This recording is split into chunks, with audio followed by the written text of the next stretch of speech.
থাকাটা কিন্তু খুব জরুরি।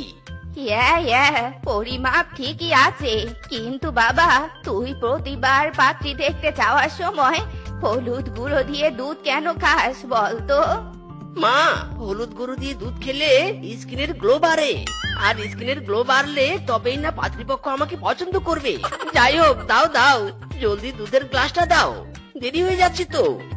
শোন বাবা, ঘর থেকে বের হওয়ার সময় ডান পা আগে দিয়ে বেরোবি।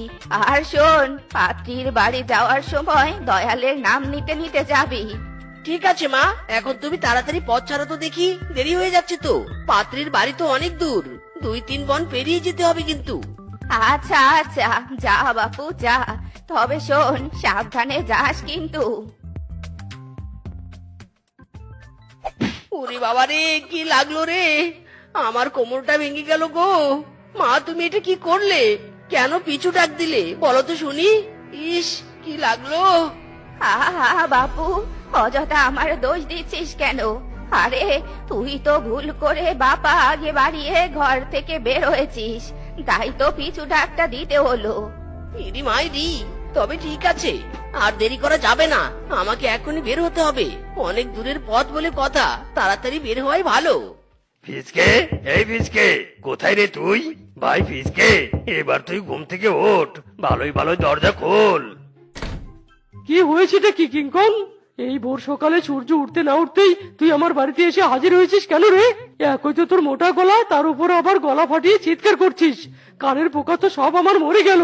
কি সমস্যা তোর বলতো শুনি? বন্ধু, সমস্যা কিছু নয়, বাট কিন্তু সূর্য তো এখন মাথার উপরে, আর তুই বলছিস এখনো তোর ভোর সকাল, এখনো সূর্য ওঠেনি। কি আজব কথাবার্তা বলছিস রে? তুই ভাবলি কি করে তোর আর আমার সূর্য একসাথে উঠবে? তবে তুই যাই বল আর তাই বল কিংকং, জুতার কথা কিন্তু খবরদার বলবি না। এর আগেও তোকে একবার জুতা দিয়েছিলাম, তোর ওই দানব আকৃতির পায়ের কারণে আমার জুতাগুলো লুজ হয়ে গেছে। প্লিজ বন্ধু, এমন কথা বলিস না, আজকের দিনটা অন্তত জুতা জোড়া দে। আজ যে মিচকের জন্য পাত্রী দেখতে যাব। তাতে কি হয়েছে? মিচকের জন্য পাত্রী দেখতে যাবি তো জুতা কিনে নিয়ে তারপর পরে যা, তবুও তোকে আমি আমার জুতা দিব না। হাচ্ছু! এই রে, এটা তুই কি করলি? এই সাত সকালে বাসি থুগুলো তুই আমার মুখের উপর ফেললি কেন? হারামজাদা, তুই আমাকে জুতা দিবি না ভালো কথা, তাই বলে তুই আমার মুখের উপর বাসি থু ফেলবি কি কারণে? বল হারামজাদা, বল বলছি।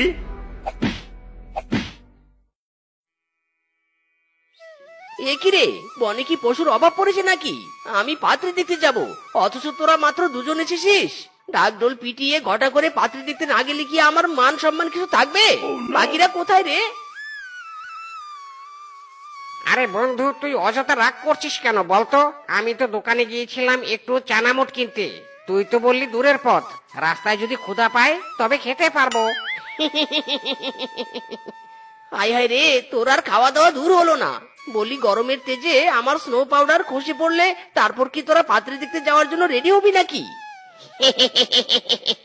ব্যাপারটা কিন্তু বেশ চিন্তার, কারণ তুই মুখে যে পরিমাণ স্নো পাউডার দিয়েছিস তাতে তোর মুখ থেকে স্নো পাউডার খসে পড়া খুব স্বাভাবিক।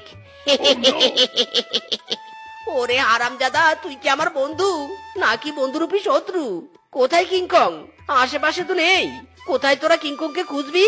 তা না করে তোরা কিনা আমাকে নিয়ে হাসাহাসি করছিস। হারামজাদার দল, আজ তোদের 12:30টা আমি বাজাবো। বন্ধু 3 দিন তোর বাড়িতে গেলাম, দেখা পাইলাম না। বন্ধু 3 দিন, বন্ধু 3 দিন তোর বাড়িতে গেলাম, দেখা পাইলাম না। বন্ধু 3 দিন, গাপার হইতে 3 আনা, ফিরাইতে 3 আনা, আইতে যাইতে 6 আনা, উসুল হইল না। বন্ধু 3 দিন, বন্ধু 3 দিন তোর বাড়িতে গেলাম, দেখা পাইলাম না। বন্ধু 3 দিন। আহা ডার্লিং, তোমাকে আর কষ্ট করে আমার বাড়িতে যেতে হবে না, উল্টো আমি তোমার কাছে চলে এসেছি।